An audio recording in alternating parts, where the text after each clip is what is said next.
Hey guys, brand new podcast. We got a couple sponsors. I got nothing to promote. Oh no, what am I talking about? I got nothing to promote. Me, Tom Segura, and Warren Sapp are doing a live show for the Super Bowl. Go to livestreams.ymhstudios.com. I think that's it. You can find the link on my Instagram, on my Twitter, on Tom's Instagram, on Tom's Twitter, or on Warren Sapp's Instagram or Warren Sapp's Twitter. It is for the Super Bowl. We are watching it live. And you can watch along with us or just listen to it later or just listen to it by itself. It's going to be all over the map. We will talk a little football, but I am there to drink and fucking party, okay? I don't know football the way Tom and Warren do. So you'll have that aspect, and then you'll have me being me, whatever. Don't make me define that because I start getting self-conscious. What the fuck is wrong with me? I really have fucked up thoughts sometimes. Like I don't know, whatever. Listen. I'm sure we have a sponsorship from BetterHelp. You can talk about therapy. I was in therapy today. We got some great sponsors today. But let's get to the show. Today's show. Wait, how was Winston Churchill Day? Oh, shit. Oh, my God. Great call. Winston Churchill Day, for those of you who don't know, and I'm sure you know if you're listening to this, was January 24th for me. I know they have like an official one. I didn't do the official one. That's like April 9th or something. They just celebrate that. I'll do that again that day because it was that much fun. For me, that was the day Winston Churchill died. I became a fan of Winston Churchill's after watching a lot of The Queen and watching The Darkest Hour and seeing the guy and kind of relating to the guy and hearing how he lived. He woke up every morning with a scotch, a cigar, breakfast in bed, ice water, coffee, eggs, bacon, toast, jam, and a cigar and scotch. That cigar and scotch really sold me. I didn't do the whole day. I was going to do the whole day where I had a bottle of champagne at lunch, a bottle of champagne at night. But I've been doing so good on my diet. I've been doing so good. And I want to talk to you about that. So like, just so you know, I have a weird thing in that I can't really drink. I'm not a guy that can drink in the morning and then turn it off. Okay. So like if I'm the hair of the dog. I told my therapist today, I eat the whole fucking dog. I don't just have a little bite of the hair. Like I want the whole fucking dog. Like I can't help it. That's who I am. I have a drink and I've never been the guy that has one drink in an airport bar and then goes, oh, I feel normal. All right, let's start our day. I'm the guy that gets lit at an airport bar and is like, I feel better than I did last night. That's how I've always dealt with the hair of the dog. So I drank the night before. By the way, we had a break in at the new podcast studio. That's why we're not at the new podcast studio because it's just fucking complicated. Anyway, I drank the night before because I wanted to make sure that I had a little bit of a hangover because I knew I wasn't going to drink a scotch in the morning if I didn't have a little bit of a hangover, right? So I had a bottle of wine. That's my go-to. Has always been a bottle of wine, and I can get up and do whatever the fuck I want the next day. I've always, my whole life, I was telling that to my kids last night, that if I have a problem sleeping, not now because of Sober October, not now, oddly enough, I can go to sleep sober, which never happened when I was younger. But normally my go-to is like a bottle of wine. I can pass it out. Bottle of wine on the treadmill, and I am in a shower. I'm out like a light. I feel no hangover the next day. None. And I have an enjoyable jog that night. So I wake up the next morning, a little bit of a hangover, not much, not feeling bad, just kind of excited. Leanne and the girls come in playing the British national anthem, I think. Who knows what song they were playing? I just kind of recognized it. They come in, breakfast in bed, eggs, bacon, toast, water, juice, coffee, jam. And Leanne had bought really nice crystal glassware. She had a crystal glass for the scotch, a crystal ashtray for the cigar. She had a crystal tray for the crystal little butter dish where they had cut up cold butter. They had a crystal thing for the jelly. And then she used fine china, like from our wedding, for the breakfast. It was fucking outrageous. So I slow rolled it, right? I took my time with the eggs. I talked to the girls. They all sat in there. They were watching. I think they were curious. They were like, what the fuck is this? I talked a little bit about Winston Churchill. I played a couple of his speeches. I worked the bacon slowly. I went over to the fruit. I had some fruit. I had some toast. Leanne bought the thing where the toast stands up. Like you can like line up your toast. You can find a picture of this on my Instagram. So enjoyable. I enjoyed my coffee. I didn't rush it.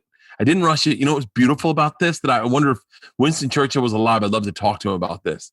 What was beautiful about this is it allowed my scotch, Johnny Walker Blue, to sit in the ice for a little while and kind of water down just a titch. just because that's how he used to have his. He'd have a soft scotch, which was a little bit of scotch, a little bit of water, and that was his drink. Just kind of take the edge off. So I eat my whole lunch, my whole breakfast. Girls are still in there. I light the cigar. I smoked a Padron 7000. It's my favorite cigar. And so that's my go-to cigar.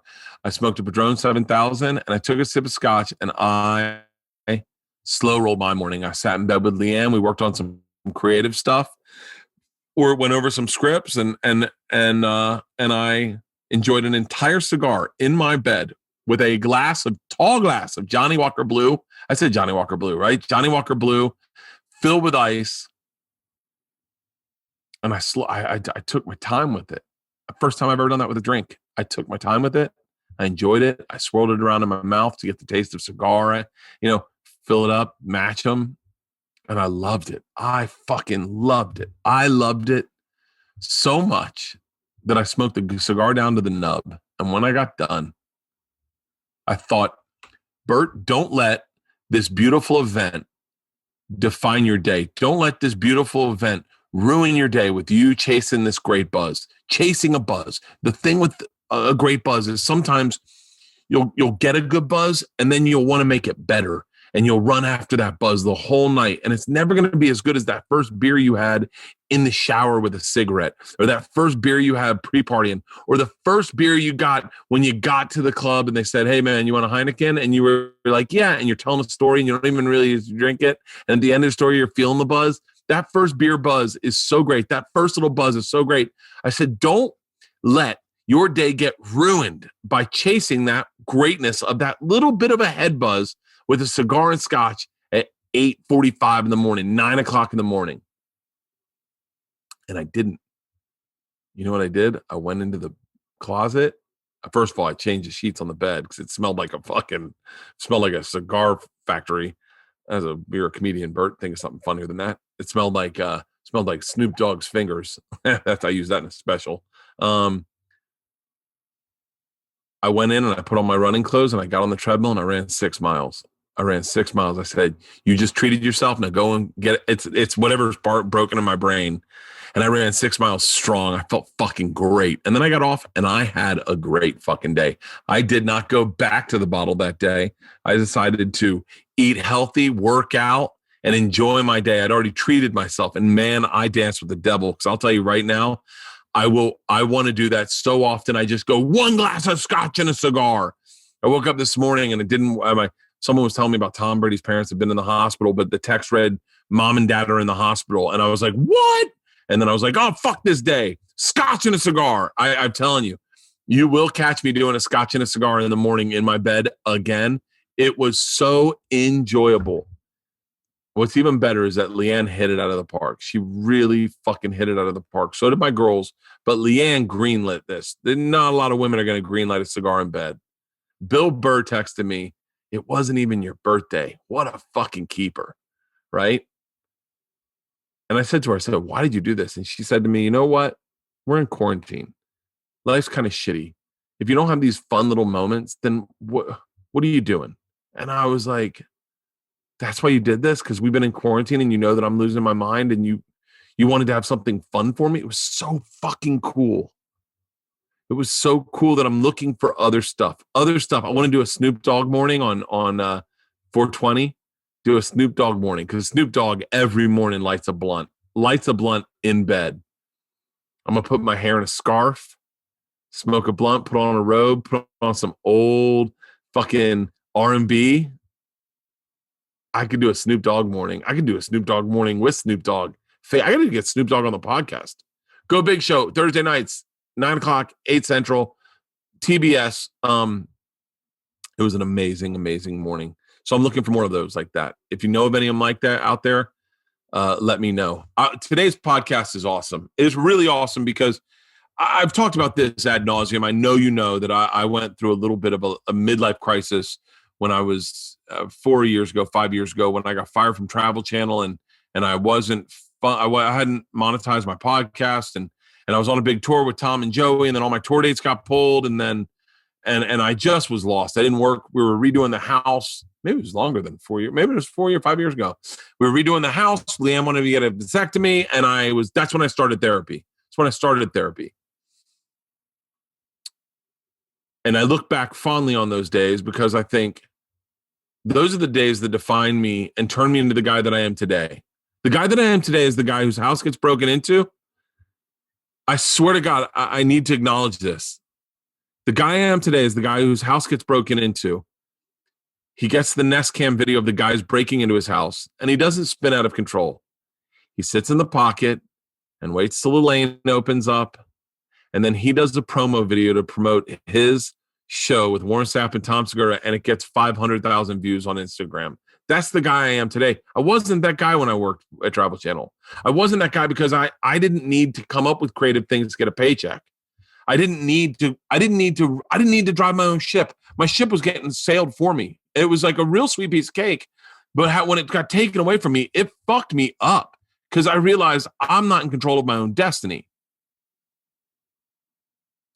The guy I have today on the podcast, Jason Ellis, was the host of a very big radio show on Sirius XM, the Jason Ellis Show. It was one of the 3 biggest on Sirius XM. He was making a great payday from that. I'm sure we talk about that here. He's been very open and honest about being fired from Sirius XM. He got fired from Sirius XM, and it fucked him up. And he was open and honest about it. He talked about it on Instagram. And man, let me tell you something, guys like myself, Adam Carolla went through it. Adam Carolla, man, when you're a grown man and you get fired and you got family and you got a mortgage and you got shit, I don't need to tell you. I don't need to say anything right now because there are so many people right now listening to this podcast that know that feeling. They go, hey man, we're in a pandemic. We're like, I haven't worked since ... It's been fucking shit for me. I know exactly what you're talking about, Bert. And then you'll know exactly where Jason Ellis is because Jason Ellis had it happen to him. I think he was on cruise control. He's a great radio personality. I don't know what I want to say podcaster, but he's only been doing it for like 5 weeks now, 6 weeks. But he's a great radio guy. He's so fucking entertaining. He had a great show. He's friends with all the guys that I do podcasts with. He's friends with every single one. I think Schaub's on his latest episode. But man, there's a kinship in when you get fired from a job. There's a kinship in who rallies around you to go, hey man, it's not the end of the world. You're fucking amazing. You do not need to be doing Sirius XM. You can do a podcast. And let me tell you something. His brain's like mine. He was like, I got some stunts planned. I just saw his Instagram this week. I think he's riding a bike through a wall of fire. If I'm not mistaken, one of his stunts to promote his podcast. And dude, I love promotion. Guy breaks into my house. I am obsessed with this guy that broke into my house. Didn't steal anything because he got panicked because the alarm went off. And then I made more money off of him breaking into my house than he breaking into my. We should team up, me and this guy. I should tell him, hey man, you don't have the brains. All you got are the balls to do shit. Let's me and you figure out how we can make some money. But I massively respect Jason Ellis. You'll hear me talk a lot about following him on Instagram and watching his story, watching his journey. He had one of the coolest days that I've ever seen where he won you'll hear about it. You'll hear me talk about it. I don't want to spoil it for you. But without further ado, I want you to go and subscribe to his podcast, The Jason Ellis Show. He's got a few podcasts. He does Electronics, I think, is one he does. He's a good one. Is that there's awesome another World. One? Ellis World, a good one. Who's a good one? Awesome World, Jason Ellis's new solo podcast. And then one's on Patreon. He does another one for free on Apple, wherever you get your podcast, called The Jason Ellis Show. That's that's basically his show. I think Kevin and Tully are on that. I'm not certain. My brain's kind of fried. I got to go for a walk with the dog. But I want you to download and subscribe to whatever he's got. You're going to fucking love it. You're going to love it. Jason Ellis is a true talent and a solid dude across the board. Follow him on Instagram. I think his Instagram's Wolf something. Wolfmate. His branding isn't perfect. He's all over the map, but he's a great fucking guy, and this is a great interview, and I love it. Ladies and gentlemen, my friend, podcaster, MMA fighter, race car driver, ex-professional skateboarder, Jason Ellis. He's the man, the myth, the legend, the fucking machine. Famous podcaster, Jason Ellis. Fucking funny.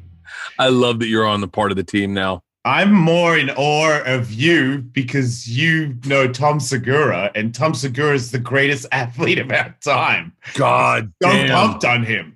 How fucking crazy was that video? I tried to tell Be Real when I was on his podcast. I've tried to tell everybody before it, and then I thought maybe it wouldn't live up to the hype when I watched it. I watched it live on my Patreon. Like, nobody could see me watching it down here under the table because I was like, how can you get that fucked up? That's impossible unless he grabbed and it snapped off and he fell from like 10 feet and went, gaga! But it's not. Oh, it's fucking... Dude, I saw it live and it happened so quick. It was almost like losing your virginity. You're like, was I in the right hole? Wait, what? It was aggressive, man. I wanted to watch. I needed like a slow-mo from the angle where it doesn't lose, because one of the angles, he disappears under the camera and he comes back.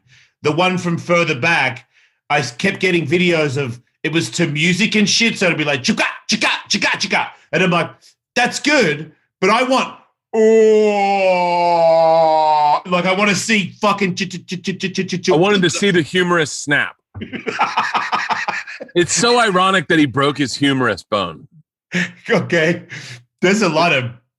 It's funny. I didn't understand what the injury was. Even like having been there, having sat with him at the doctors, having the doctors tell me what it was, I really didn't understand what the injury was until I saw the x-ray. I mean, I had to help reset his arm. So like wait, whoa. You said you helped. You mean you're not saying you helped when you did the bink and pulled it back the other way? No. That was me just going, I'm in panic mode and that doesn't look right and I want to put it back. In skateboarding, that's helpful. You do that. If it's if it's your back, you can't touch anybody. But if your arm's pointed the other way, people usually grab it and point it back the other way. Because I shattered my wrist once and my knuckles fell back and landed on my elbows. On my elbow. So when it hit my elbow, I just grabbed it and went, ah, and pulled it back somewhere. So it was at least over here. And it does take a little bit of the pain away because you're pulling those. His arm was the other way, which means all that shit was getting, oh my God, dude, I swear. It's the most legendary thing I saw of 2020. It beats all action sports tricks. And I saw a lot of great stuff last year. Oh, he was it. My big fear. Oh, yes. What's this? Is this him? Oh, is this it? Oh, it brings so much joy. Look at this.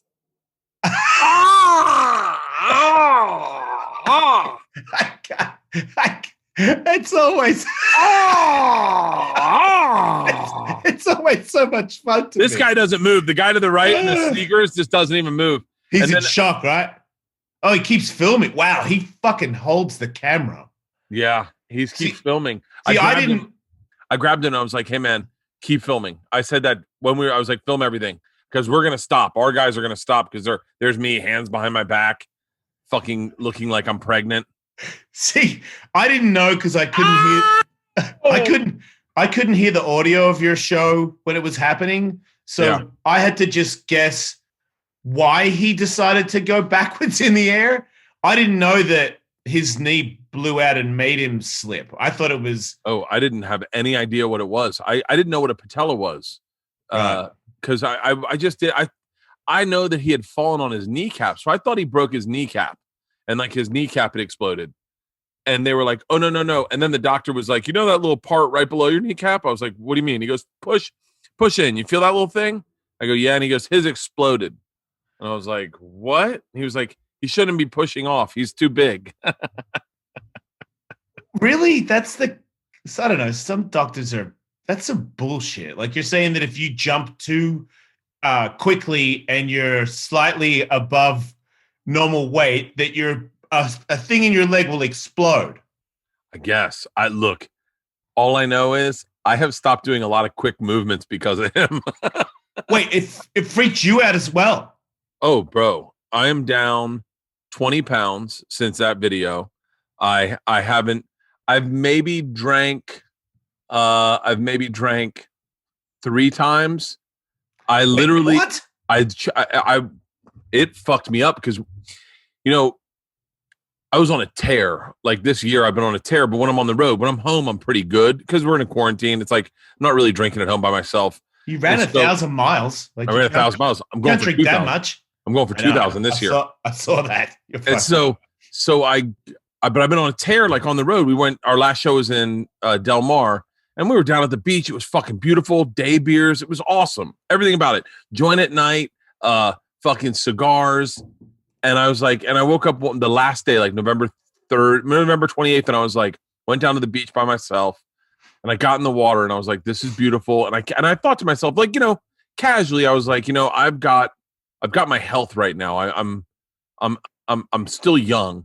I should really I'm going to do a little baptism. I'm going to get in the water and I'm going to feel good and I'm going to change my lifestyle around. And then that next night, me and him played basketball and that happened. And I had to go to the hospital with him. And I spent, 12 hours in the hospital with him, and it fucked me up because the fragility of life, like seeing dudes get rolled in who had a heart attack, or a woman that got attacked by a dog, or Tom just trying to play basketball, and then very casually saying, oh man, you shouldn't be trying to play basketball. You're too big. You're old. And all that shit. And I didn't drink the whole time I was with him dealing with that shit. Came home and Leanne's like, I'm going to open a bottle of wine. And I was like, nope. And I got on the straight and narrow for and I'm also talking with him every day on the phone. And he's like, dude, it sucks. He's in so much pain. He's going through he's taking drugs every day. Yeah. And then he got COVID, and then Drew got COVID, and I had been with Drew. Like I had done a 2-hour podcast with Drew. See, I did a show with Drew, but I think I did it like 2 weeks before he got it. So I did it the day before he got it. But you didn't get it, right? I didn't get it. Because I get tested every Monday to do the Jason Ellis show with those other 2 guys. Tully and Kevin are fucking terrified. Kevin is, I can imagine Tully is. I know Tully's brain. Tully's bad, but Kevin's worse because Kevin knows his sister works in hospitals in Jersey, and she texts him something. So he texts me something about permanent brain damage and permanent lung damage. And I'm like, dude, calm down. I don't think everybody that gets it gets permanent brain damage. He's like, I don't know, dude. And I'm like, well, I know Brendan Sharp got it the other day, and he still talks like he has a brain. So what do I say there? Is he going to die soon, or is he like the lucky one guy? He's a lucky guy, but I think it's like maybe it's not deadly for everybody. But he's like, I don't know, dude. I don't think you should hang out with this guy. Like, I don't do stuff that I think would be okay because I don't want those 2 to worry about me. Yeah, no, I watch your Instagram, and you guys are pretty good. Anything you do usually is outdoors at the beach, distanced. But yeah, for the show like you, I'll do this. I'll do like Brendan Sharp came on the show yesterday. Brendan Sharp, I'm willing to take the risk for it. Yeah. If Be Real wants me on his podcast, I'm gonna go to Be Real Studio. When I walked in there, he was like, "Hey," and I was like, "Hey," and the hand came up, and I was like, fuck, we're totally going to do it. I'm like, fuck, man, I've been walking around with a fucking mask on for like a month. And I'm like, you can't, so what are you going to tell Be Real? No fucking handshake? Are you fucking shitting me? You know what I mean? Like, what's up? And I'm like, fuck, man, here we go. I was sober for 6 months one time. 6 months. I thought I was going to quit drinking for good. I was probably 28 years. I was 28 years old. I was like 6 months sober. I was going to quit drinking for good. And, I went to a TV show taping, and Ralphie May was there in the back green room with Buddy Hackett, and Buddy Hackett pulled out a flask and started passing it around. Yeah. And I was like, I guess I'm falling off the wagon. And I took a shot, and I was like, fuck it. And Ralphie's like, it's Buddy Hackett. And I was like, yeah, what are you going to do? Yeah. And it's moments like that where you go, it's really quick to see like who would not wear condoms and who would wear condoms, like, It's like, there's dudes that raw dog it all the time. You're like, motherfucker. Okay. Bruce Willis is never wearing a condom. He walked into a Rite Aid. Oh, okay. Yeah, good point. I'm like, where'd you get that conclusion? No, good point. Yeah, he fucking comes in everybody. Yeah. He comes in people. He just comes in people. Yeah. And he's like, call me. I don't care. Call me. Send me a check or a bill. I don't care.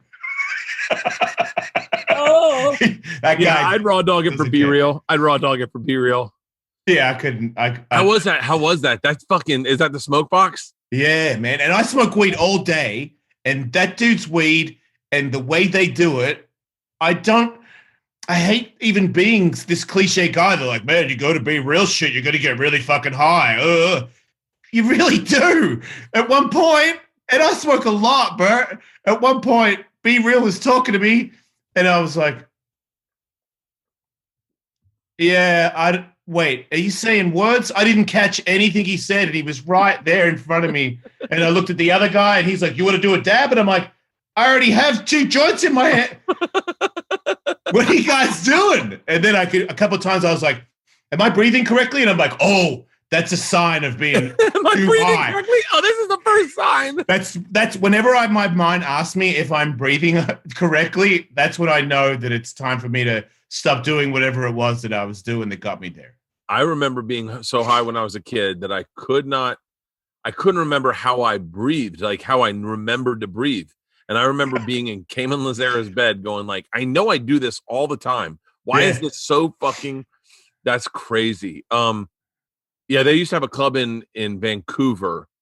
I think it was Vancouver. No, wait, Toronto. Toronto's the one on the East Coast.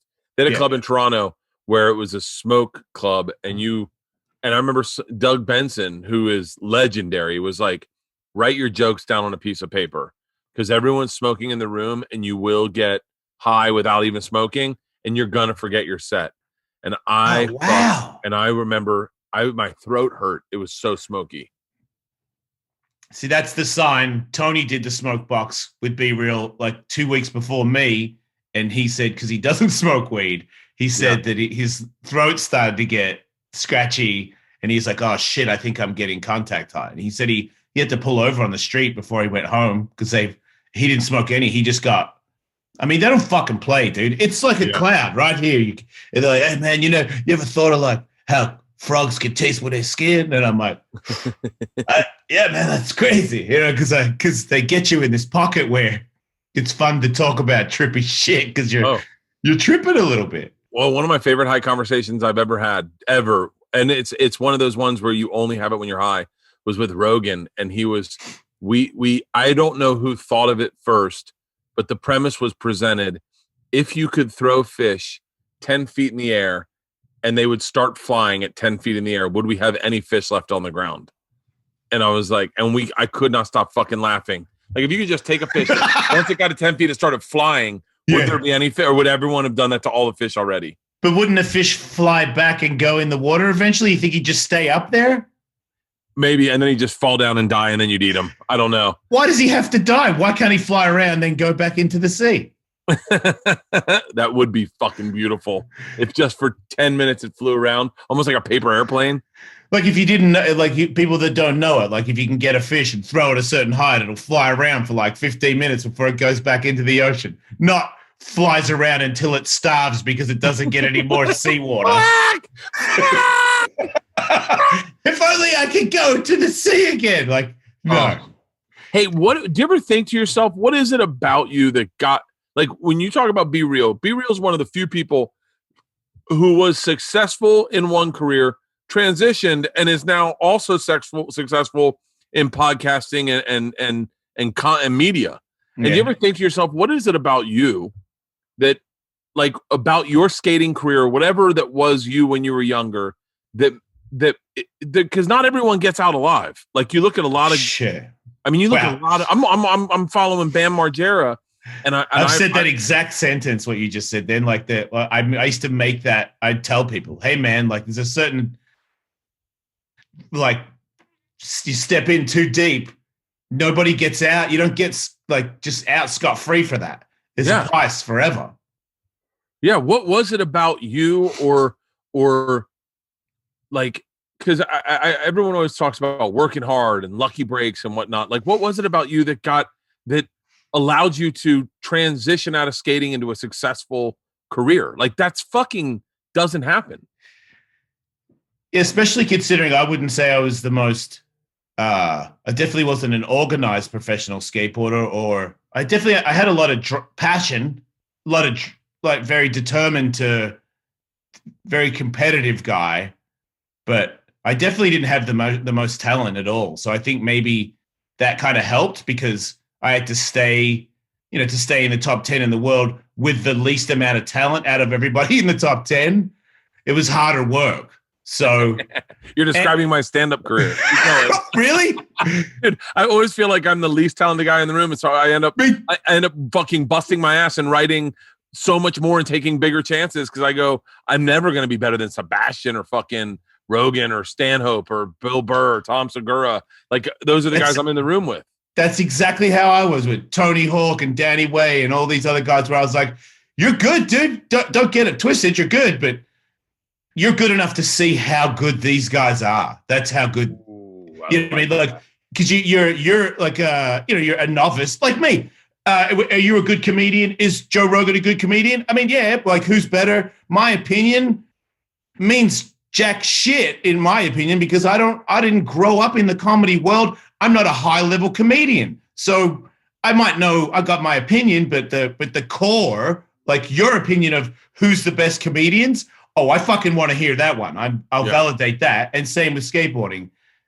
My opinion of who was the best skateboarder. I was always very truthful. I was okay with it. Still hurt, but I was still completely okay with going, look, fucking Danny Way is the greatest skateboarder I've ever seen on my greatest day and his worst day. It's bullshit. He's a million times better than I'll ever be. And I'm okay with that. I'm okay with admitting it. If there were people that were closer to me, my level, that was a little harder to admit. But I think with the radio thing, I felt like I kind of drank and partied my skateboard career in a way where the longevity, there's people that are that I was as good at that are still pro today. Like Bucky Lassick is still in the top 5. Bucky is one of the names I was thinking of.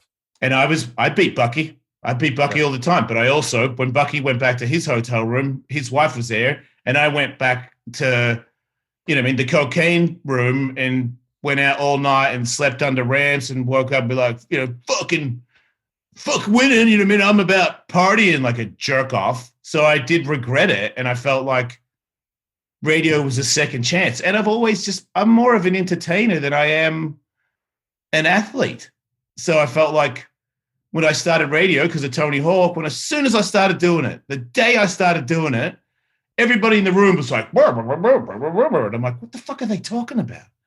And I'm like, this is easy to me. And everything I'd say, Tony was like, whoa.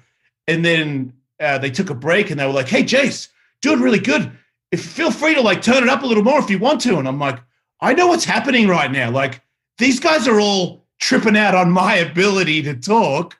Yeah. And then I thought, in my skateboard career, I never met anybody less talented than me, and I made it to like top 3 in the world, and I'm in radio right now, and as far as I can see, I'm the most talented person that's ever done it because I've been in it for fucking 1 hour, and I'm better than everybody. So I was just like, yes, I'm going to be the fucking king. That's why I was always calling myself the future, because I thought Howard Stern is the only other person I knew in radio, and I'm like, I'm better than him. I know I am. It's only a matter of time. I got issues. They help, and sometimes they're cursed. They curse. No, dude. When you say that, I was a really good baseball player. I think I had highest batting average in the county at a time, and like I recruited to play college. But there was a guy named Brad Radke who was, when we were kids, everyone always said he's going to go pro. Like my dad said it. And I remember saying to my dad one time, I was like, how come no one says that about me? Like, you should say that about me. I'm your son. And he's like, it's not true. I said, what do you mean? And he goes, well, you're a good baseball player. And I think if you work hard, you can probably play at college, and you never know. But I'm just saying, like, when we watch him play, Bert, there's something special about him where that's what he's meant to do. And the first time I did stand up, I understood what my dad said, because I was the best guy in the room out of 4 people, and I'd never done it before. And I called my dad and I said, I think I found my thing, like Brad Recchi found baseball. And my dad was like, if that's the truth, then you need to go after it. Because you're right, I think when there's people that aren't honest with themselves.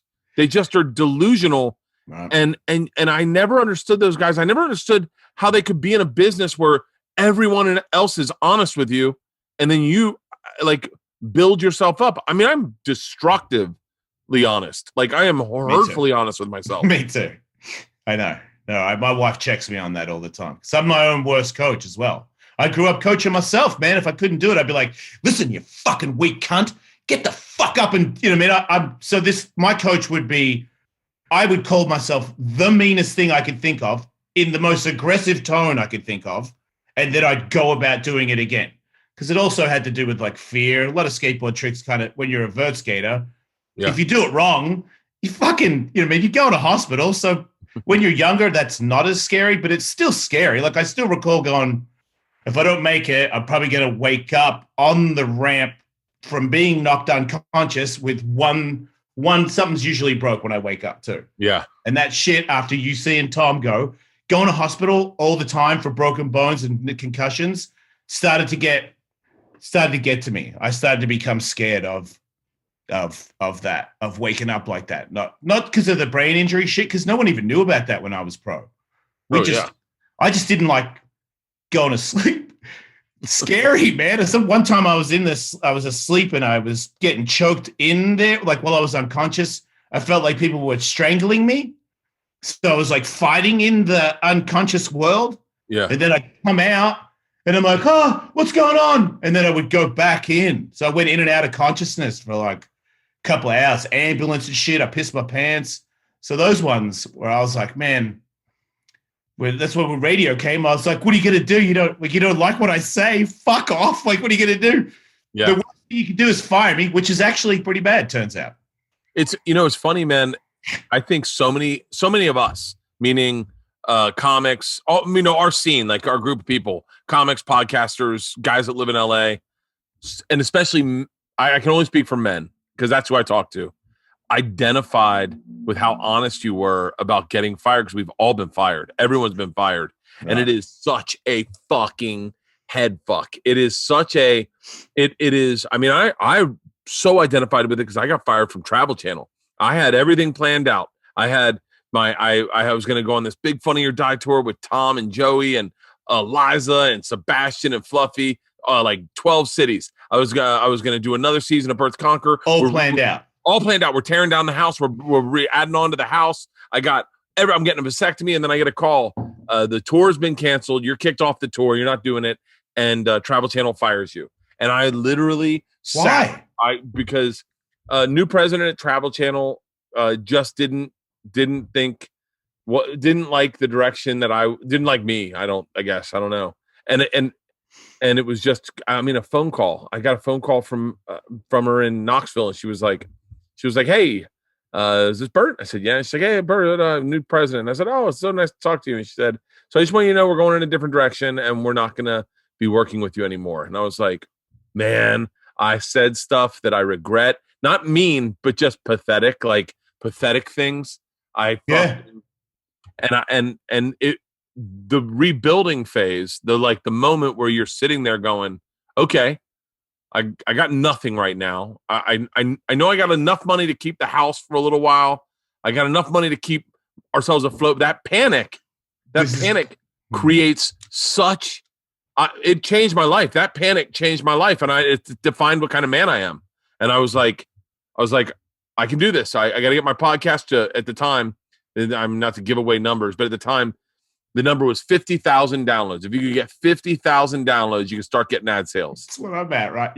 I'm where you're talking about. I'm right here, right now. I mean, you're right there, Jason, and now you're about to start getting paid. And I'm like, how much? What? I'm okay. I'm in the thing where I was like, so you're done. You're gone. Everything's gone. My identity is gone. I gave up the idea of being a podcaster because SiriusXM were like, I hear you're doing a podcast. And I'm like, yeah. So, and they're like, yeah, it says you talk about stuff that you wouldn't on the Jason Ellis show. And I'm like, does it? It's like, it says it in the writing. I'm like, oh, I can take that off. He's like, we'd rather you didn't do it. So I'm like, well, if you'd rather I didn't do it, then you should probably pay me more money. So they said, okay. So then this was years ago where I just said to myself, you guys, when you guys started doing podcasting and coming on my show, you guys were like fucking hot bitches to me. Like I was like, everything you're doing is so cool. And I love all that stuff. And it was like, play with me. And you're like, yeah, XM guys. And I'm like, but I wanted to, I like MMA. I got problems too. And it was like, nah. And I'm like, you know what, dude? Fucking for the money I get, just squash it, dude. Go do your thing. See your kids and your wife. And, you know, when you're not at radio, you can go ride your fucking skateboard. The end. You made it. So when they took that away, that was such a surprise. But it's also, I was under the impression for at least 4 hours that I am now completely fucked and I have no job, anything. And I have 2 children, an ex-wife, like Bill's house on the, like, I was like, so do the police, am I going to jail? Are they going to send me back to Australia? How bad does this get? And Brendan Sharp reached out to me. We all reached out to you. Yeah, because you were doing this all on Instagram. This is how many people reached out. And you're one of them.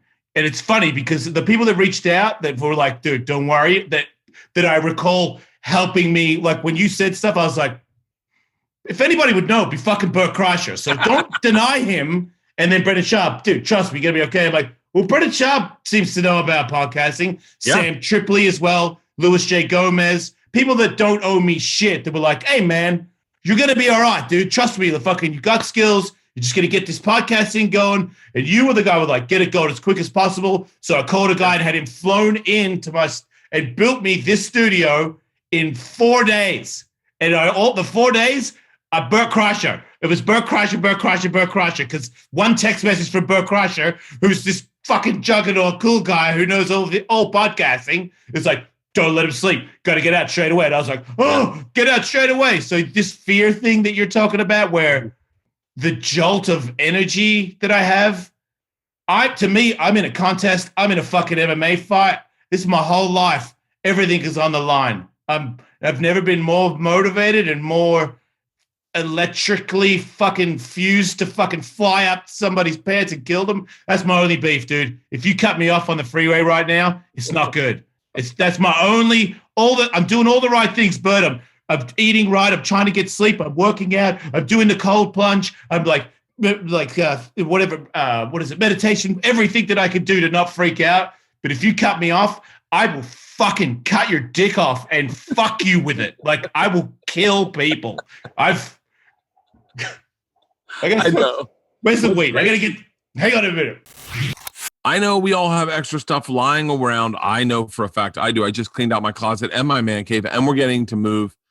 And I have so much stuff that has been unused. Someone should be getting use out of it. That's why I use Mercari. Mercari is the marketplace app that makes it easy to give my unused items a new life when I get rid of them. It's a simple way to say goodbye by selling your stuff to someone who actually wants it, and like someone with a size 8 head. And when the buyer says hello, you make a little money. Actually, I gave it to my sisters. My sisters have the app on their phone, and they're making the money. That was how we did our trade-off. They cleaned out, and I let them use the Mercari to sell my stuff, and they sold some really great stuff. Once you download Mercari, all you have to do is take a picture of your stuff, add the description, and it's a list. When it's sold, Mercari makes it easy by emailing you a shipping label so you can box it up and send it to its new home. Shopping on Mercari saves you money. You'll practically find brand new items for up to 70% off. With no need for in-person meetups, it's the safest way to buy and sell. Mercari is simple. It's a simple way to make sure that your unused items don't go to waste by selling them instead of letting them just sit around. And you can buy and sell almost anything. With over 50 million app downloads, your items actually sell on Mercari. Want to breathe life into your unused stuff? Give every goodbye a hello when you buy and sell on Mercari. Find Mercari in the App Store or at Mercari.com. That's Mercari, Mercari, your marketplace. Download today. Bertcast is sponsored by BetterHelp Online Counseling. This year has been a shit show for me. I will be very candid. I do not know what side's up, what side's down, when I should talk. In my house, I'm with 3 women who are all growing into young ladies, and my wife. I'm not boozing. There's so much shit is going on. I don't know where I'd be without any sort of mental health check-in. And I do that weekly. And if you want to try therapy, you ever thought about trying therapy, you just want to talk to someone, BetterHelp offers online licensed professional therapists who are trained to listen to help you with issues like anxiety. I'm right there.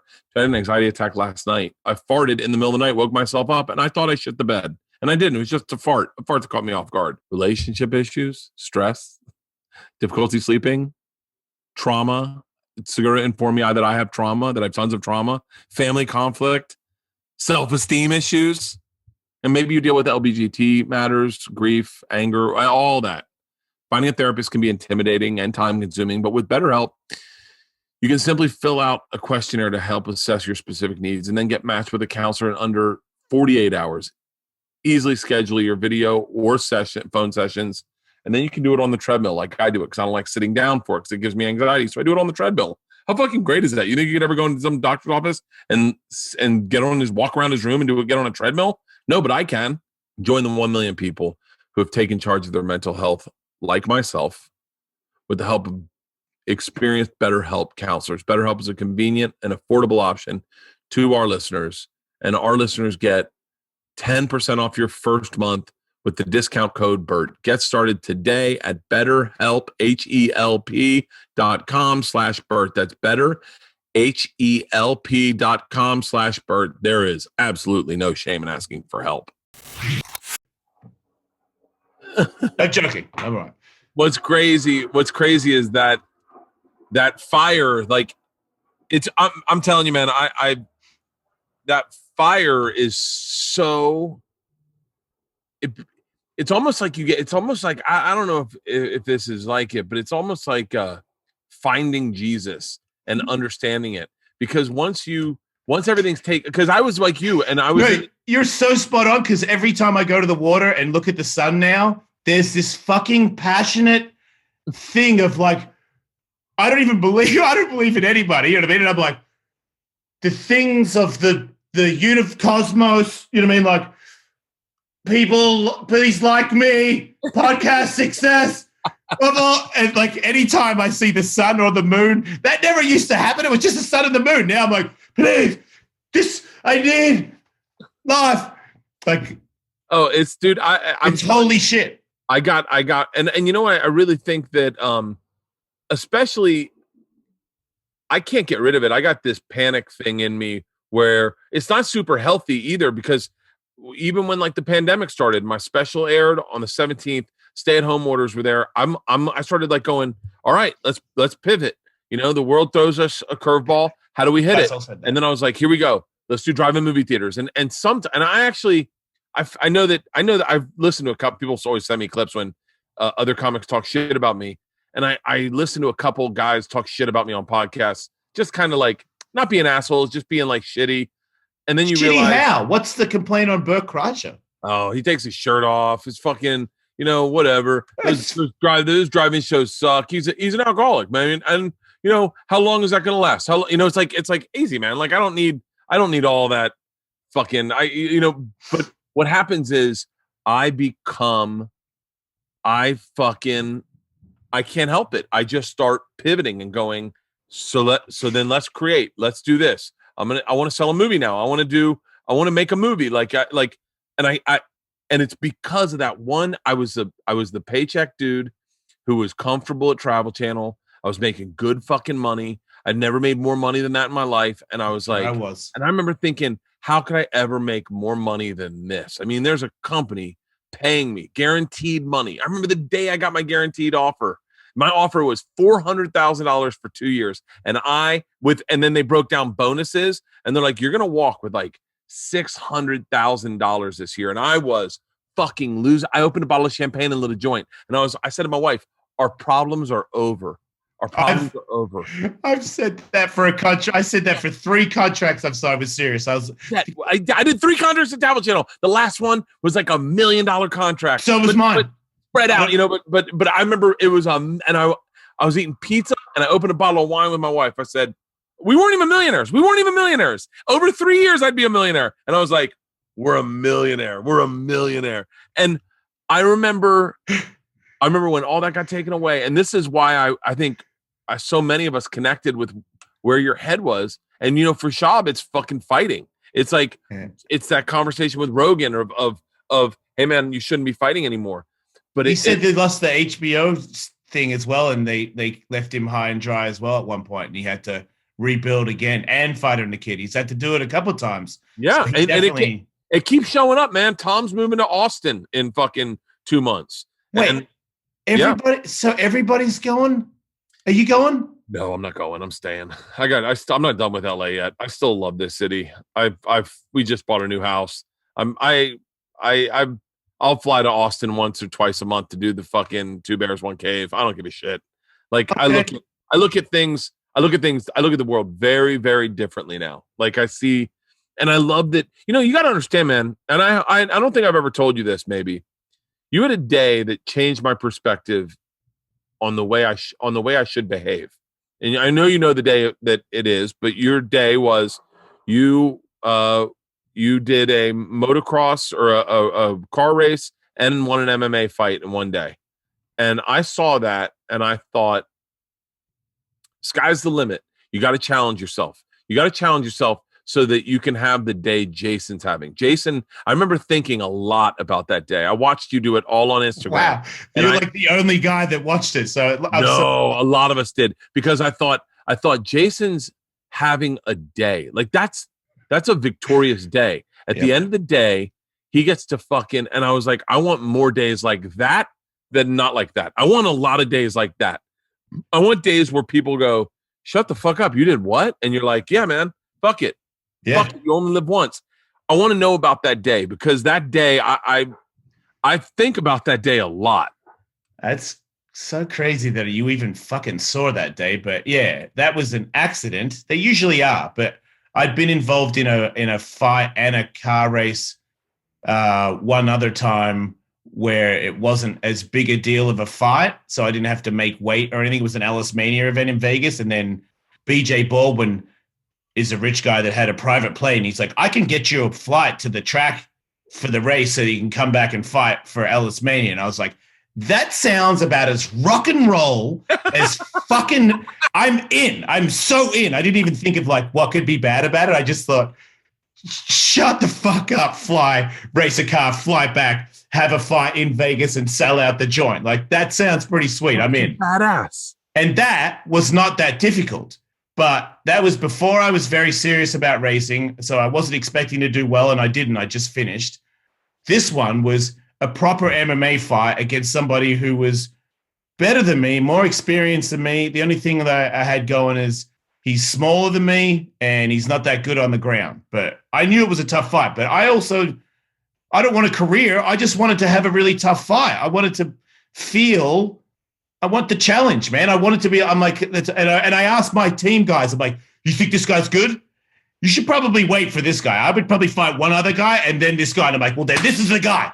Because if I beat him, you guys are going to be like, fucking crazy, right? And they're like, yeah, that'd be crazy. Right, he's the guy. So that fight, I trained, but the cutting weight is easier than it was the first time. I've only had 2 pro MMA fights, and they were almost 10 years apart. So it's not my job. I just like doing it, Yeah. This one was a lot more serious, but then all of a sudden it was the making weight. I had to make weight the day before from the racetrack. So I had to like wear sweatpants and turn the truck up and sit in the truck and then drive to the event and show up on the scale and weigh in. But the race the next day, I felt fine. I felt great. In the race, this is the first time ever that I was actually good, and I fucking like got second. I usually don't ever get on the podium. My whole thing was one day in motorsports, I'm going to get good enough and I'm going to get on the podium and I'm going to go, my son, remember how your dad started racing? What did he get? Go last place. And now look at him. How did he get there? Because he didn't give up. And I kept envisioning that I was going to give my son this big thing of like, you never give up. You know what I mean? And remember this for the rest of your life. Your dad, because your dad, I don't have that many things to offer my son when it comes, like I can't like teach him math or anything. So I'm like, this life lessons, you gotta get a life lesson in, Jason. So I did really well. And in the race, when I passed this one person I knew that had the better car, I was literally screaming in the car, like, yeah, yeah. And then when I went over the finish line, I was fucking freaking out. Yeah, yeah. And then I get on the podium and I'm like, yeah, fucking yeah. And then everyone's like, Jace, you've got to get to the fight. You've got half an hour. And I was like, fine. And then right then I was like, oh, fuck, what a terrible idea. This whole racing and fighting thing. And then when I got there was no food.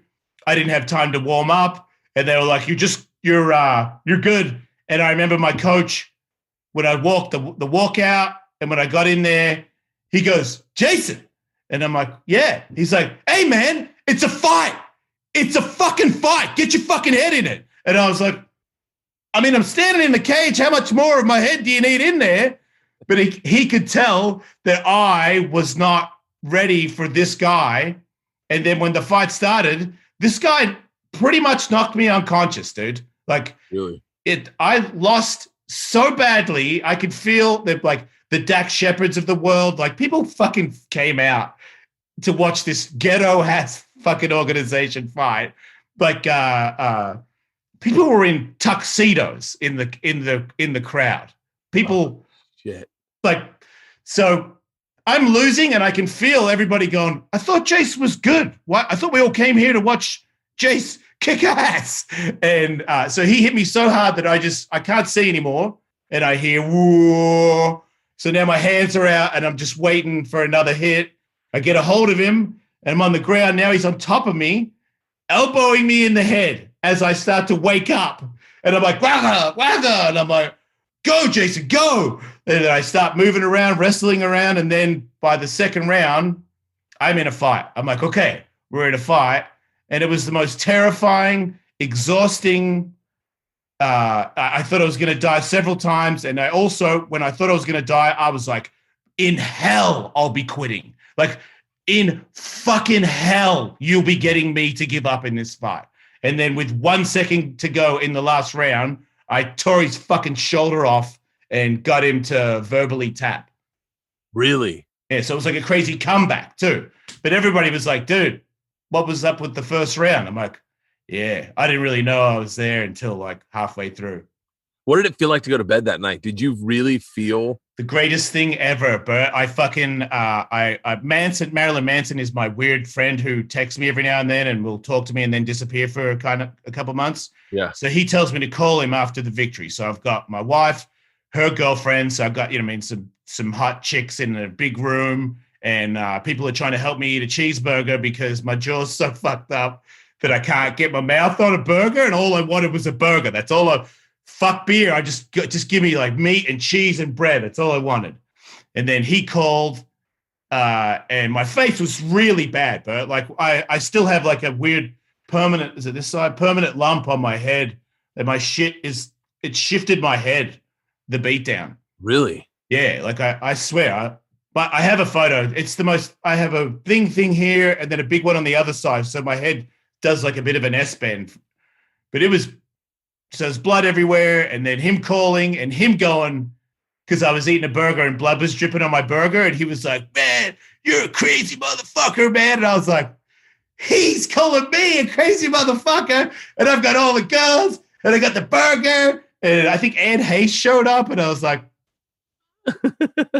this makes no sense at all, and I'm the champ. That's it. That's fucking great. I watched that day, and I thought, that's how you like. You get a handful of those where you see other people live them and they inspire you. And I was like, that's how you got to live. you got to have a couple of those in your life where you go, for me, it was running the marathon with no training and just going, fuck it. How are you that good at running? No offense, but to have a, I'm not trying to be so sorry. I really wasn't.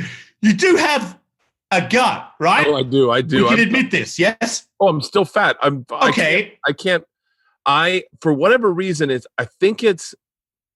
How are your knees and your ankles? Is fine. Fine.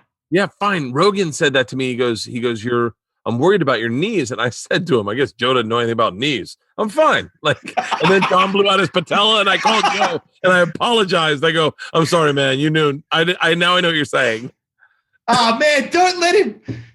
He's got it, especially you, Bert. You've got people, you've got connections. As a guy that's had so many injuries from skateboarding and motocross and all that shit, you can get stem cells, you can get PRP, you could do HGH and TRT because you're in the pocket. And if you do it the responsible way, like I'm sure Joe does, all it does is just give you health benefits. It stops your tendons. You should be on that, dude, because you can't give up, especially after watching you do that dunk.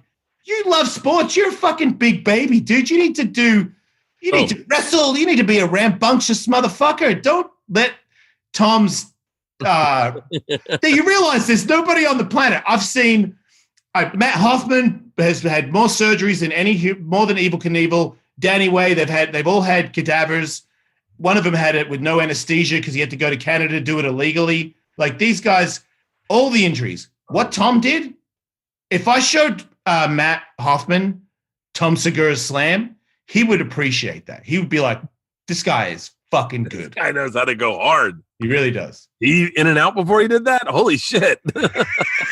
Did he really? Probably, right? No, he was lying about his weight too in the hospital. Like, how much you weigh? He's like 235. And I kept going, 235? That doesn't. I think for me, running is mind over matter, where I just go, first of all, my knees feel fine. My ankles feel fine. Everything feels fine. And I keep saying, if I could lose some weight, it would be so much easier to run. You know, the easiest way to do that, because I did the cut and weight from those two fights. You know who Mike Dolce is? Yeah, I do. He hit me up. Dude, Mike Dolce made me cut weight down to a 185 where you looked fucking amazing when you cut weight for that fight. It wasn't hard. Amazing. It really wasn't that hard. The other way, the first time where I made 185 was the hardest thing I've ever done in my life. So wait, how did you do it? Just no carbs? No, he gives you like you got to eat small meals, and it's you eat them periodically. So you speed up your metabolism by having these meals, and it's just organic, unprocessed meals. It's not really, there's like an oatmeal thing you have in the morning has berries and shit and chia seeds, and then there's some fucking some sort of couscous fucking chicken and pineapple thing. They're tasty. It doesn't feel like the first time I did it, I was eating a sweet potato. I would put a sweet potato in the oven, and then I would put molasses on it, and then that would be my meal all day. Oh, wow. To lose the weight. Fuck that. So and then train, and then watch dudes eat burgers after training, and then you know that you're not eating until tomorrow, and you're going to have a fucking dirt log with molasses in it. Dirt. Dude, for me, I've just not been drinking and weight's been coming off. I think, but I've been cheating like crazy. I'm trying to do this trifecta meals. When you say cheat, you mean the food or the alcohol? Oh, food.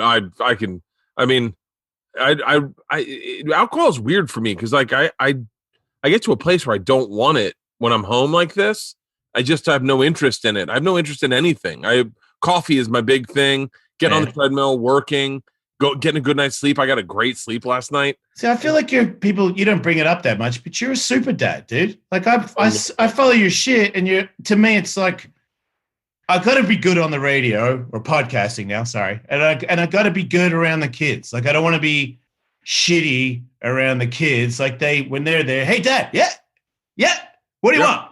Not, I fucking really need a break right now. So if I drink I got an easy one for you. You know, I had to go to hospital. Almost died last year. I wanted to talk to you about that. I watched that. Was fucked up, dude.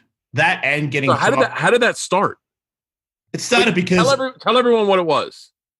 I had my heart went into AFib, so I have a section of my heart that has a thicker outer area or something, and that one part of that heart can start to beat irregularly for whatever reason. So I had a surgery on it called an ablation, where they fuse that valve so it no longer becomes faulty.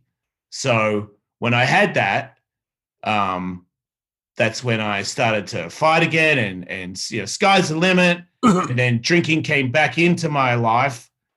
I've always had a problem with drugs and alcohol. Every time I stop, you say that because I never. I mean, I know you say that, but I see you doing it, and then you just stop, and it doesn't seem like you just go, I'm going to stop now.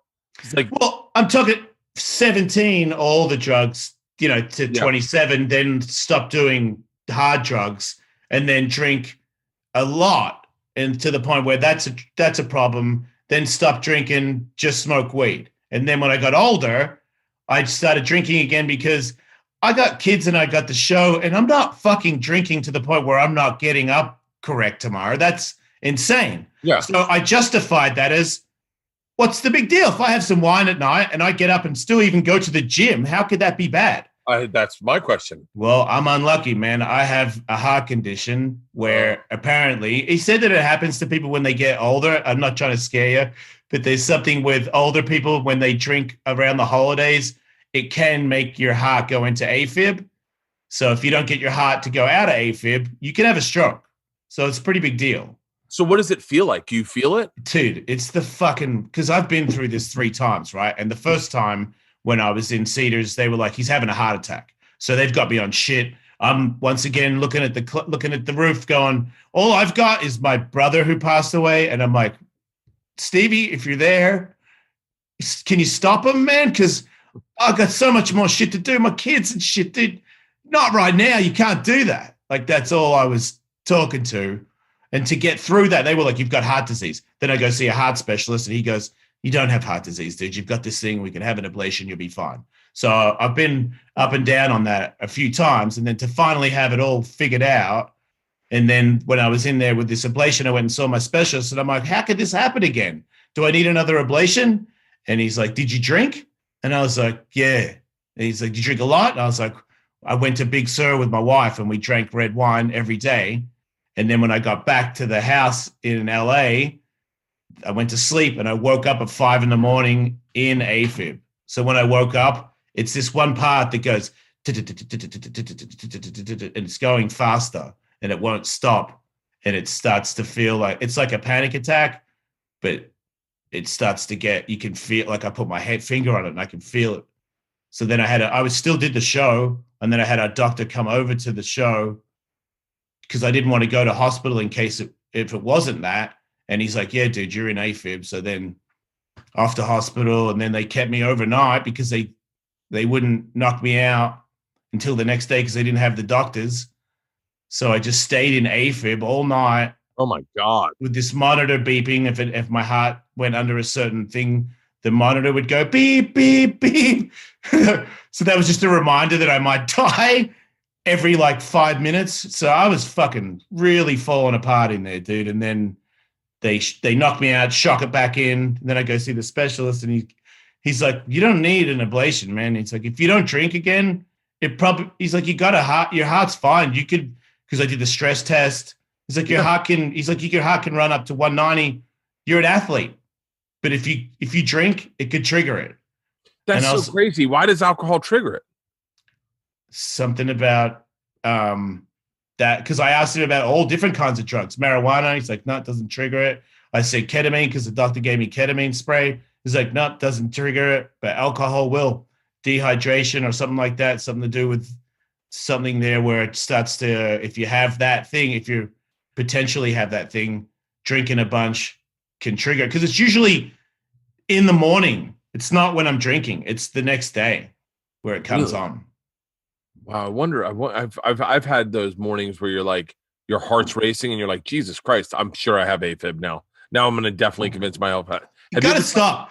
You should dunk and you should drink. Like, and you should get punched in the head a little bit too. I was going to say, you and Tom should fight at Ellis Mania when Tom's... Dude, Liquid Death, those guys are supposed to be sending me shit. I'm so fucking pumped on them. Did you get their sweatpants yet? No. Dude, sickest sweatpants ever. For real? I mean, maybe not your style to have flames up your sweatpants, but yes, it is. Yes, it is. Okay. I fell in love. They found that they ended up on our tour bus. I don't know how we got them. I think Colleen from the Funny Bone, her son works there. And he hit us up and put them on the tour bus, and we started murdering them. I am obsessed with the cans of water. These are sparkling. The cans of water. That's me. I'm a bubble water guy. See, I just want them all day, and there's fucking no plastic, so it's the best idea ever. Извините, пожалуйста, меня зовут Bert. Очень приятно. Я работаю кошка. In case you don't speak Russian, that means, excuse me, please. My name's Bert. I work pussy or work with cats. And I learned it not from my Russian classes, but from Babbel, the #1 selling language learning app. One of my goals this year was to get better at Russian because I am going, secret time. I can't really talk about it. But I got Babbel on my phone, and I'm telling you, it makes the whole process addictively fun and easy to use with these bite-sized lessons that you can actually use in the real world. Babbel's 15-minute lessons make a perfect way to learn a new language on the go. Unlike the infamous language classes you took in high school or you didn't take in college, Babbel designs their courses with practical, real-world conversations in mind. Things that you'll get to use in everyday life. The other language apps I used, Izvinitia, excuse me, please. Hey, that's for the pushy American. Excuse me, please. My name is Bert Kreischer. Their teaching methods have been scientifically proven effective. With Babbel, you can choose from 14 different languages, including Spanish, French, Italian, and German. Plus, Babbel's speech recognition technology helps you improve your pronunciation and your accent. Oh, thank you. Start your new language learning today with Babbel. Right now, when you purchase a 3-month Babbel subscription, you'll get an additional 3 months for free. That's 6 months for the price of 3. Just go to Babbel.com and use the promo code BERT. That's Babbel, BABBEL.com, and use the code BERT for an extra 3 months free. Babbel, language for life. This episode of the Bertcast is brought to you by Fight Camp. Fight Camp brings the boxing gym right to your home with a mix of cardio and conditioning for a full body workout. We were watching Conor McGregor and Dustin Poirier the other night, and Isla said, when the pandemic ends, I think I want to take boxing, maybe like kickboxing. And I went, hold on 1 second. Would you like to learn how to box or kickbox from real fighters? And she said, yeah. I said, then why don't we start your martial arts journey from home? I can get my kids involved in a fitness journey with me while teaching them valuable skills. Like, you ever want to learn how to punch someone, Isla? And she was like, I definitely want to learn. Well, me and our whole household stay active. For beginners to experienced boxers, it comes with all the gear you need to box at home, with new content being released weekly from easy to advanced. It's going to show you your progress in real time with their unique punch tracking sensors. Great for kids. I told Isla that. It's great for kids. Fight Camp app comes with over 600 workouts and tutorials, and they release 12 new boxing and kickboxing workouts every week. Learn from 6 highly qualified trainers, and Fight Camp uses new technology that tracks each punch you throw to measure speed, volume, output, so you can follow your progress, push yourself, and compete on the community leaderboard. Join the Fight Camp community. Connect with the Fight Camp community on Facebook. Over 10,000 members to share successes and talk through hardships with others online. Fight Camp also offers financing, which is brilliant right now. So you can pay over 24 months and get your new gym right now. Fight Camp offers a 30-day money back guarantee. Just go to joinfightcamp.com/Bert. That's right. Give Fight Camp a try, and within 30 days, if you don't love it, send it back and get a refund. Fight Camp is the new way to work out at home. Make a change and join the community that teaches the art of boxing while following the most intense workouts that are as quick as 15 minutes. To get free shipping on Fight Camp, just go to joinfightcamp.com/Bert. That's joinfightcamp.com/Bert. I want to do stunts. That's what your fucking show, dude. Your show that you host. I'm doing a stunt not this weekend, next weekend. I'm driving to Vegas and I'm going to wear a Speedo and I'm going to get towed through a wall of fire on a bicycle. Oh, love your brain. And then I see your brain show. Is so closely related to my brain. Our brains are cousins. I'm very flattered by this. As a guy, you're the guy. Oh, dude, it's the reason I said you're going to be fine, because your brain, you already produce Ellis Mania. Ellis Mania is such a massive event. And when I saw you guys holding it on a raft in the middle of Lake Havasu, yes, I was sitting there going, dude, this is you're already doing all the shit that everyone should do. Do a podcast, and then all that other shit, and it's all going to come back to roost in fuck. And you've got a business brain too. I don't have a business brain. Tom, I don't have a business brain. You need a Tom. You need to fucking get. I need a Tom. I'm sure he's available all the time. It seems pretty loose. His brain is so fucking. I'll have the dumbest idea and just text it to him, and he'll be like, "Love it," and all of a sudden it's in production. Okay, I got one for you right now. I got a professional female race car driver lady that I know that does stunts, outdoor racing, all this crazy shit. She's one of the better drivers out there. So I just wrote on a plastic board. I put this up there. Like I'm like, that's the bike and that's the skateboard. And I send people shit like that and they go, just so you know, I'm hysterically laughing at how fucking ridiculous you are. But yes, I will drive the car for your stunt. Because I'm doing another stunt on the back of a truck, Bert, with my skateboard in my hand. Truck goes off a jump, flying up like a gap to land up on a step up, like a big, and then landing up here. Yeah. And in the air, I jump off the truck, and I'm in the air, holding my skateboard in the air like Superman, Jesus Christ pose, and then land on the ground next to the truck and ride away. I love it. Just to promote the podcast. It's brilliant. That's fucking brilliant. You know, I used to do anything I did was like, the way my brain worked was, I remember the girls one time, they were like, "Hey Dad, we want to get one of those big water slides." And I was like, and my wife's like, "We're not getting a water slide." I go, "We're definitely getting a water slide." And next thing you know, I fly off it in a Speedo, kill a Foster's. I was like, Body Shots World Tour. Everything was a promo for my tour. Everything. It's fucking, okay. I love it. I have a question for you, because this one has got me in trouble. For me, my show is my life. So if we were like gonna do some water slide shit and it looked hilarious, I'm like, check out my podcast. Like I want to film, or if you're there, I want to film you doing it. Some people have sort of thought, hey man, like I know your show is like your life, but just when I'm in your day-to-day, I'd rather you didn't discuss me in your show. Does that happen to you? Because I've cut myself off, dude. I lost a friend from doing this, and I've been warned by a second. So now I'm gun shy. I don't ask anybody to do anything. Man, there's Burr is the perfect example. I'll tell stories that happen between me and Bill, and Bill's very private, like very private. And I'll tell stories, and then he'll be like, "Yo, what the fuck? What are you doing? What are you doing? What are you doing?" See, he intimidates me. I'd be like, I'm so sorry. Oh, I just go, yeah, sorry about that. Like I remember telling a story about Sebastian Bach, and Bill's like, "Don't fuck Jesus. Take his fucking name out of it. The guy's a good guy, Bert. He's telling everyone he does drugs." And I'm like, what? I did them with him. Like, what are you talking about? Like, it's interesting because I told a story about meeting Rosario Dawson's boyfriend, Cory Booker. He's a politician. Yeah. I say that to you because I didn't know who he was. I don't know who he is. Yeah, and I was like, I just met him. We were doing a photo shoot, and I was like, "Oh, what's up, man?" He's like, "Hey, so you're Rosario's guy?" And he's like, "Yeah." So what do you do for a living? He's like, "Politician." I was like, "Professionally?" You make money from that? And he was like, yeah.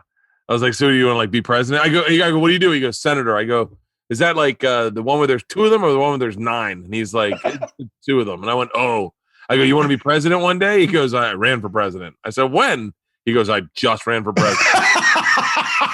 that's like saying, so when's the baby due? Yeah, yeah. Like, I don't have a baby. And so I told the story, and then someone posted it, and then they hit me up. They're like, hey man, are you cool with me sharing that? And I was like, in my head, I was like, yeah, of course. Why? And they're like, I don't know. I mean, you're talking about a private moment that you had with Rosario and her boyfriend. And I was like, oh, I didn't see it that way. Oh, fuck. Right. I was like, yeah, I've already said it. It's out there. Fuck it. But I am bad, and I've done it so much with my daughters that now it's funny because I'll come up with a premise. I came up with a premise the other day. I was just talking to my wife. We were talking about fucking Elliot Page transitioned. You know what I'm talking about? Who's Elliot Page? It's I don't know how to say it.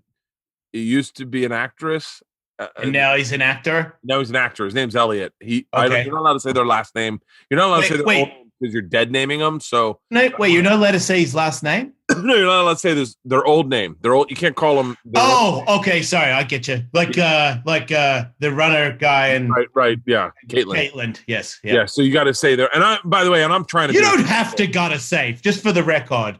Yeah. There's because as a I'm on the spectrum or whatever, but there's certain people that are like, hey, I don't really appreciate it when you say that. And I'm like, okay, that's what should I do then? And then they can tell me, and I go, well, okay, I didn't know that. So, you gotta let me.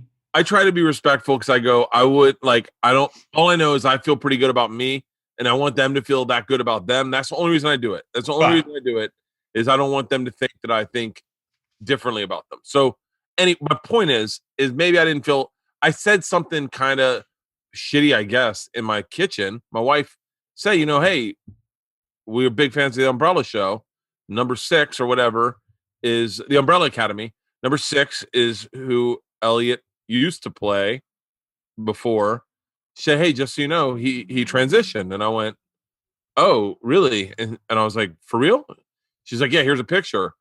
And showed me a picture, and it just was, he had a hat on. That was it. And I was like, oh, different. Yeah, it was just a hat. And I was like, well, you got to do more than a hat. And my wife laughed. And then I was like, oh, I wonder if I could. And my daughter Georgia was like, hey, stop. I go, what? She goes, don't do that. I don't like that. It's not funny. And I think you're being mean. And I was like, what are you talking about? And I got caught off guard. I go, I'm not practicing a bit. I'm talking to your mom right now. She goes, no, I know where this goes though. And I'm just telling you, as your daughter, I don't want you on stage making fun of someone who might have transitioned. And I went, hold on. And I got real shitty for a second. Then I talked to my wife. I was like, oh, you don't tell me what the fuck to do on stage. Like, you're my daughter. I get that. I was like, I pay for your braces. I pay for your car. I pay for all this shit. You did the I pay for shit thing. Oh, I do that so fucking much.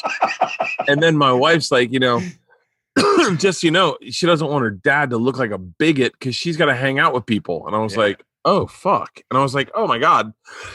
I didn't see that. I didn't see what her perspective might be as like, if I have a maybe not so thought out take on something that is in popular culture going around, that it's reflective on the house my daughter lives in. And I was like, motherfucker. I was like, I liked it better when you were a kid and I could just call you fucking stupid.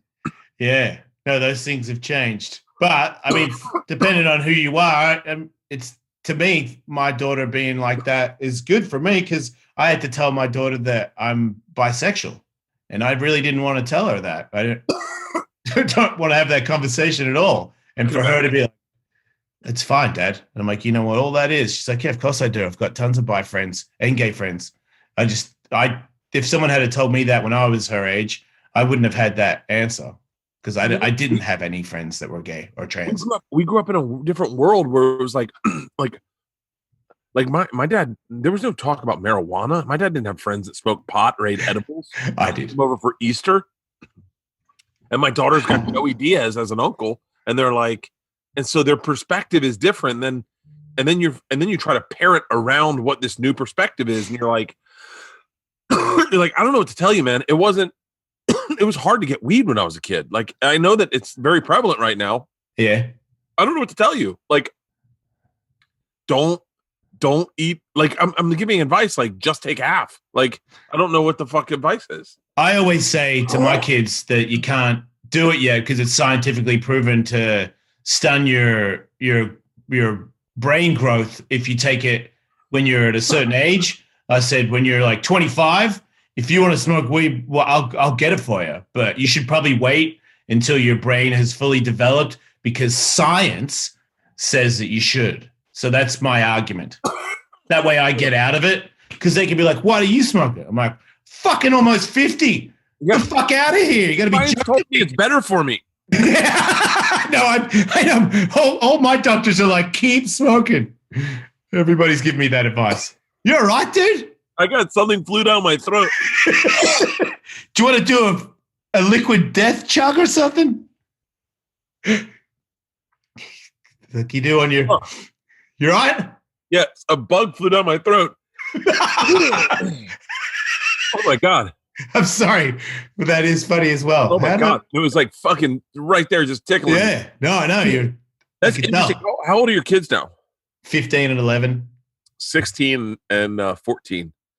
And I don't know, like, I don't know how to, I'm having rough times with like parenting because I know what I did at your age. Yeah. Like, I know what I did. And I'm judging them based on my old behavior. Okay. But see, you had a pretty normal childhood, right? Your parents were there for you? Yeah. My parents were there for me. They gave me everything. Right. I fucked up a lot. Like I definitely, smoked weed and drank and tried acid or whatever. Yeah. And so when they do stuff, it's almost like if you're an ex-con and someone's like, hey, we're going to go drive around. You're like, I know what you're doing. Fuck that. You're going to fucking rob a bank. Like they want to go on a bike ride and I'm like, no. And then I'm fucking over parenting. And my wife's like, yo, you got to give her some space to fuck up. I don't know, man, because my daughter wants to hang out with people. She's all into like gangster rap and she's got really long nails and stuff. And all her friends are pretty Bone Thugs in Harmony. Yeah. And she wants to go out or stay out late somewhere. And I'm like, wait, late? Like just on the street? Yeah. I'm like, who fucking hangs out on the street at 10 o'clock at night? Come home. It's like, oh, okay, Dad, really, it's just that necessary. And I'm like, it is. Like, because when I was 15, can't just be in the fucking dark at 10 at night. No. Not allowed to do that. So, and then they always get weird at me if I go, hey, look at me. And she's like, oh, do you want to test me for drugs? Go ahead, test me then. I'm like, I just wanted you to look at me in the eye before you went to bed. I wasn't insinuating anything, even though I totally was. I did one of those. I ended up. Did you test them? I bought drug tests. They don't know this. I bought drug tests and they do not know this. And my wife saw that and she goes, what the fuck are you doing? And I was like, we need it, right? And she was like, no. She's like, get the fuck rid of those. She's like, that is the fucked up parent who's bringing them a drug test going like, I want you to do this. And I was like, what? I thought like if there was ever like a push come to shove moment and she was like, fucking get rid of them. And so I had to get rid of them. My sisters saw them. My sisters lost their shit. They're like, what would you have done if Dad drug tested you? And I was like, I would have gotten caught. Yeah, me too. Yeah, how's that a bad thing? I wouldn't have gone, man, my parents, bringing me down, stopping me doing drugs at 15. Like, yeah. Everybody try and stop me. Yeah, my parents would have definitely stopped me and been like, you're fucking up your life. Let's get back on track. Yeah. Let's figure out you should not need drugs at the age of 15 to hang out with your friends. But I guess we're supposed to trust our kids and know that we don't need to test them because when they tell you they're not doing drugs, they're not doing drugs. Also sex. She's not doing sex. So she tells me. I don't know. One time she had a boyfriend and he was 2 inches taller than me and he pounded me on my back when he shook my hand. I did not like that. When he came back from the pound, my face went because I was like, "Did you just fucking we ain't fucking boys, dude. Like, yeah, I'm not your boy, man. Not even fucking close, dude. Like, call me Bert, my ass. If it's Mr. Ellis, I don't even tell him to change it anymore. I'm like, let's stay there. How much fun is it doing the show now that you're doing it? What are you doing it once a week, twice a week? Twice a week, and then we do. Once a week, and then we do 2 Patreons a week, so 3 shows a week, and then I have my own solo show as well. But apart from the fear and the budget, because now I can't help it. This is fuck it. I don't mind admitting it. I can't go on vacation. There's no I follow things on Instagram like the Maldives and Hawaii, and then when they show the photos, I'm like, man, I remember when that was an option for me. And now I'm just going to go to the beach out near my house. Like, it's really not that bad, but that stresses me out. But the actual show, I mean, it's only 90 minutes. We're usually let's plan it out because we've got to do a commercial. Then we'll come back. And then usually some corporate guy comes in and says something where I'm like, shut the fuck up. And now it's me. I'm the boss. My wife's the executive producer. She's running the cameras. This is an in-house thing. It's great. I love it. It's so fucking. I'm telling you, man. I think things are good. I think big things are going to happen for you because you are that kind of guy that just goes, come hell or high water, I'm going to make it fucking happen. Right, because I've already organized. I'm doing a show with Tony Hawk in 2 weeks from now. I'm going to start driving down to his place every Thursday to do a show from his office where his ramp is. So then I'm going to start skating again because I got a knee replacement last year. So now I'll be able to skate again. And then I'm going to do an MMA show with Alan Joban. So I'm going to have these 3 shows and I'm just going to fucking just keep going and then doing those stunts to cross promote. It's brilliant. It's fucking brilliant. And you and your wife do Patreon every now and then, right? I do a solo show 2 days a week on Patreon and a solo podcast. So yes, 6 shows, and then I want to do these other 2 shows, and that's still not as much as when you work for Sirius. It's just not.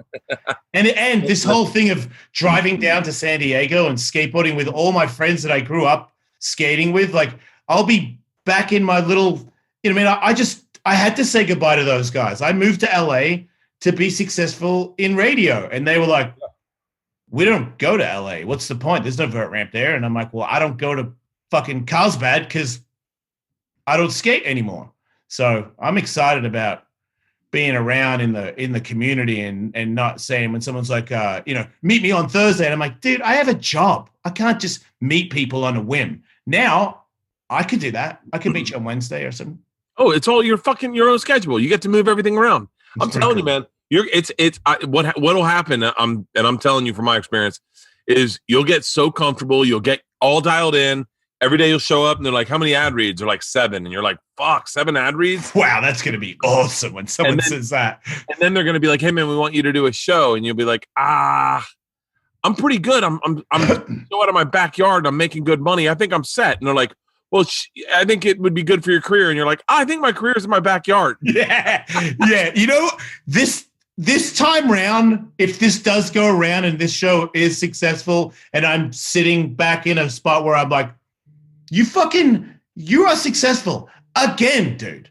This time round, it's not going to be like, I'm going to fucking cry and I'm going to fucking scream and I'm going to I'm going to celebrate.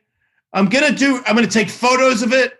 I'm going to record it, my moments, because you take them for granted. Like if I'm going to work this hard to get back again and I'm like, told you, no, I need to be like, fucking did it. You're fucking nobody can beat me. I guarantee you won't. You know what? You'll be like, just like Rogan. Rogan gets the biggest podcast in the world, and there's no celebration for him. It's just work. It's just, hey man, I'm having a blast doing it. Fucking more of it. Okay, that's the same as saying to me, SiriusXM have decided to move Howard Stern, and they're going to put you in the spot, and I'd be like, well, I was already here, and now I'm where I should be. Yeah, I've had my pants taken off, and I've been choked out, and I've woken up in an alleyway naked, Bert. I don't know who to turn to right now. So when this gun comes back out, I'm considering myself a homeless man who now lives in a penthouse. That's how I'm going to see it. Hey, I'm telling you, man, I'm always here for you. When we open up the new podcast studio, I want to have all three of you guys over, and we'll do a podcast with all of us. We'll smoke some weed. I'll drink. It'll be a fucking blast. Dude, you got to get those guys to smoke weed. Tully is the worst weed smoker in the world. He will choke up and have a panic attack, and that is very funny to me. All right. Done. We should play basketball against each other. I'm so into this 9-foot dunk thing. It looks so good, dude. Dude, well, let's do this again when my podcast studio opens up. And, dude, congratulations on the new path, the new journey. I am here for you. Everyone needs to go subscribe to the podcast. We'll do a big upfront talk about it before it starts. But I love you, brother. Thank you so much, Bert. I wish the best for you. You are... I'm never gonna forget all this shit you've done, dude. Really, you're such a big help to me, man. Well, don't forget that when you're fucking big time and you got the biggest podcast in the world. Yeah, I look forward to snubbing you off, Bert Kreischer. Get the fuck out of here. What a joke. Thanks, Jason. I'll talk to you later, dude. brother. Love you, mate. Love you too, buddy.